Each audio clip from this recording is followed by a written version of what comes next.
Namaste, I am Dr. Srinivas Juluri, Senior Surgical Oncologist, High-Tech and Robotic Surgeon, Hyderabad. So, September month is observed as Ovarian Cancer Awareness Month in the whole world.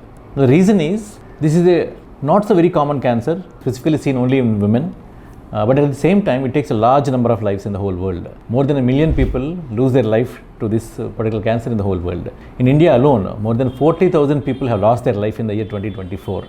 That is what we know of. Unknown to us, many women succumb to this disease, even undiagnosed. Very unfortunate situation about this ovarian cancer is, there are no specific symptoms. Patients present to us with very non-specific complaints like tummy fullness, dyspepsia, acidity, unable to digest food, or feeling satiety after a very small meal, or losing weight. These non-specific complaints are the most common things. Sometimes we do find people coming with a complaint that they can feel a big mass in the tummy, but that's a very uncommon situation. So because of these non-specific symptoms, a lot of people get treated in a very general way in the community.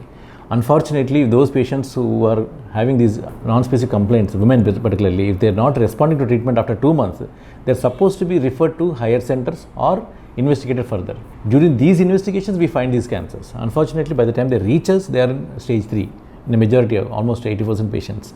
But still, there is very good hope now. Compared to what it was earlier, the technology to treat them has improved, chemotherapy drugs have improved, anesthesia techniques have improved, patients' general conditions are getting better with medicines.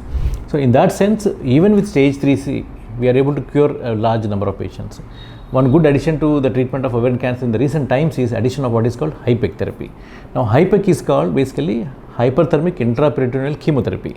Now what does it mean? After we remove the visible and palpable disease in the tummy, the whole of the tummy, once we have done the removal, once we have done the surgery, during the same sitting, while the surgery is ongoing, we do what is called high dose, high temperature chemotherapy run through the whole abdomen.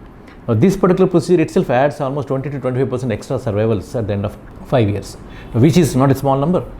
So that is how we are able to kind of achieve more and more cures, more and more better quality of life for these women. But what we need to understand is, those non-specific symptoms should not be left alone. They should be investigated further and immediately referred to a higher center for further treatment.